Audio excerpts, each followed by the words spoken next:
Shalom, selamat pagi Bapak Ibu, saudara yang sama di kasih Allah. Kita mengucap syukur Tuhan telah pimpin kita selama sepekan. Dan hari ini Sabtu 24 September 2021 kita akan disapa oleh sama Tuhan, mensyukuri penyertaannya selama sepekan.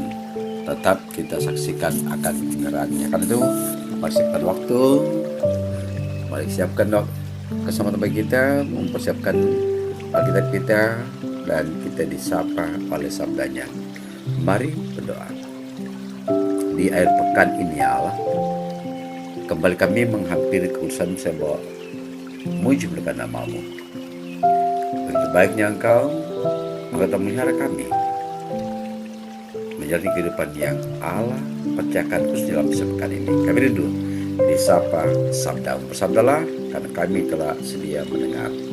Amin. Bapak Ibu, sesuai yang sama-sama Allah kasih, Artos Sabtu 4 September 2021.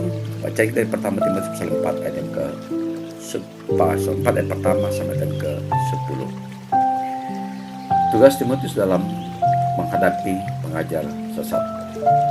Tetapi Roh dengan tegas mengatakan bahwa di waktu kemudian ada orang yang akan murtad lalu mengikuti roh-roh sesat dan ajaran setan. Oleh budaya penusta-penusta yang hati nuraninya memakai cap mereka. Mereka itu melarang orang kawin, melarang orang makan makanan yang diciptakan Allah, supaya dengan pengucapan syukur dimakan oleh orang yang percaya dan yang telah mengenal kebenaran. Karena semua yang diciptakan Allah itu baik, dan sesuatu pun tidak ada yang haram jika terima dengan ucapan syukur. Sebab semuanya itu dikuduskan oleh firman Allah dan oleh doa. Dengan selalu mengingatkan hal-hal itu kepada saudara kita, aku akan menjadi seorang pelayan Kristus Yesus yang baik, terdiri dalam soal-soal pokok iman kita dan dalam ajaran sesat yang telah kau ikuti selama ini. Dan jauhilah tahyul dan dongeng nenek tua. Latihlah dirimu beribadah, latihan beribadah yang terbatas gunanya, tetapi ibadah itu berguna dalam segala hal, karena mengandung janji baik untuk hidup ini maupun untuk hidup yang akan datang. Perkataan ini benar dan patut diterima sepenuhnya. Itu sebabnya kita berjerih payah dan berjuang, karena kita menaruh pengharapan kita kepada Allah yang hidup, juru selamat semua manusia, terutama mereka yang percaya. Beritakanlah dan ajarkanlah semuanya itu. Demikian sabda Allah. Amin. Bapak Ibu yang sama-sama Allah kasih, bahwa setelah mendirikan sebuah jemaat di kota Efesus dan melayani di sana selama sekitar 3 tahun, Paulus meninggalkan Timotius untuk bertugas di sana dan pindah ke tempat lain untuk menyebarkan Injil dan mendirikan jemaat. Rupanya ia menulis surat ini kepada Timotius ketika Timotius masih melayani jemaat Efesus. Surat ini ditulis sekitar tahun 63 atau 64 Masehi menjelang kematian Paulus. Timotius adalah pemimpin jemaat yang masih muda dan belum berpengalaman. Paulus memberi nasihat kepadanya untuk bekerja dan bertindak secara bertanggung jawab, meskipun ia masih muda dan berani menghadapi guru-guru palsu yang sering membawa masalah dalam jemaat. Berikut baca kita pada hari ini berbicara masalah mengikuti roh-roh penyesat dan ajaran setan-setan. Kata sesat biasanya dihubungkan dengan tingkah laku dan ajaran yang aneh, mengerikan, penuh hawa nafsu dan sebagainya. Tetapi di sini Paulus menunjuk pada suatu pengajaran sesat yang menekankan hidup melajang dan peraturan-peraturan tentang makanan. Hal-hal yang justru tampak mulia dan bersih. Ajaran setan-setan ternyata juga dapat mengenakan jubah yang kelihatannya putih bersih. Semua ini sangat menyedihkan. Paulus mengatakan bahwa makanan, bahkan juga seksualitas adalah ciptaan Tuhan. Semua yang Tuhan ciptakan adalah baik jika terima dengan ucapan syukur, karena semuanya itu dikuduskan oleh firman Allah dan oleh doa. Dari para pengajar itu memutarbalikkannya dengan menyatakan bahwa apa yang baik yang berasal dari Tuhan itu justru jahat. Ini sama sesatnya dengan menyatakan bahwa apa yang jahat adalah baik.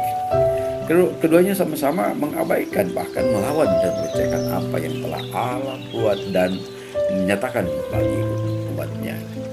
Ada beberapa hal yang perlu Timotius perhatikan agar ia dapat menjadi seorang pelayan Kristus Yesus yang baik. Pertama, Kata mendidik di sini artinya tidak hanya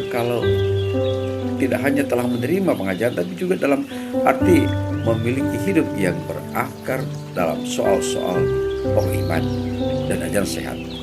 Kondisi hidup seperti inilah yang selayaknya dimiliki oleh seorang pelayan Kristus.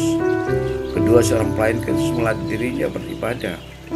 Maka dari kata ibadah di sini lebih menunjuk pada arti kata hidup yang mencirikan kehidupan Kristen sejati. Tidak sekadar apa yang dilakukan dalam tempat ibadah. Ibadah ini mengandung arti dari Tuhan. Ketiga, pengharapan para janji itulah yang menjadi dasar bagi seorang pelayan untuk berjerih payah dan berjuang. Semua ini adalah bagian dari disiplin seorang pelayan Kristus. Perenungan begitu bahwa menjadi Kristen berarti menjadi pelayan Kristus. Renungkan seberapa jauh kita telah melatih kehidupan kita dalam hal-hal di atas. Tuhan Yesus memberkati kita. Amin. Bapak Ibu, mari satu dalam doa. Kembali kami menghampiri kekudusan ya Allah. Sabdamu telah disampaikan kepada kami sekalian. Paulus kepada Timotius mengingatkan tentang pengajar-pengajar sesama jemaat.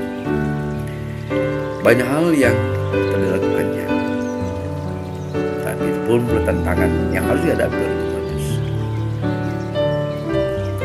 Kiranya Roh Kudus memampukan kami untuk memahami akan sabda ini, sehingga kami diberi hikmat untuk memilah-milah mana ajaran yang benar dan mana ajaran yang sifatnya sementara.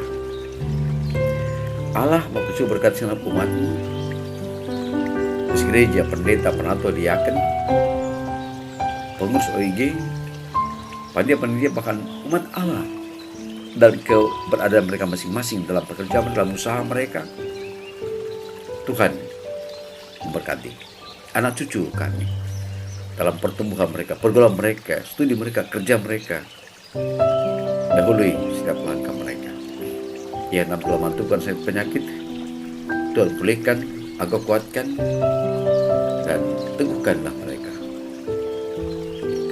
Bapa di surga, kami berdoa untuk pemerintah, bangsa, negara kami. Dan kita sampaikan daerah-daerah, khususnya di Kabupaten Bulungan, untuk senantiasa bersinergi dengan umat-Mu dan seluruh ciptaan Tuhan, manusia, untuk menghadirkan kedamaian, ketenangan, bahkan dalam menghadapi pandemi COVID-19 ini. Allah Bapa di surga, kami berdoa untuk umat Allah, kaum keluarga, warga jemaat, jangan sekedar kami yang berulang tahun pada hari ini, akan bersukacita dan kebahagiaan mereka. Pas gereja, pengurus OIG, khusus di sekolah ini akan mengenal persiapan pelayanan untuk esok. Allah kiranya punya hikmat kepada mereka. Yang doa kami, dengarkanlah kata sebenarnya kami alaskan dalam nama Yesus kami hidup. Amin. Bapak Ibu, dengarlah kita pada hari ini, akhir pekan, pada tanggal 4 September 2021, mengikuti roh-roh penyesat dan ajaran setan.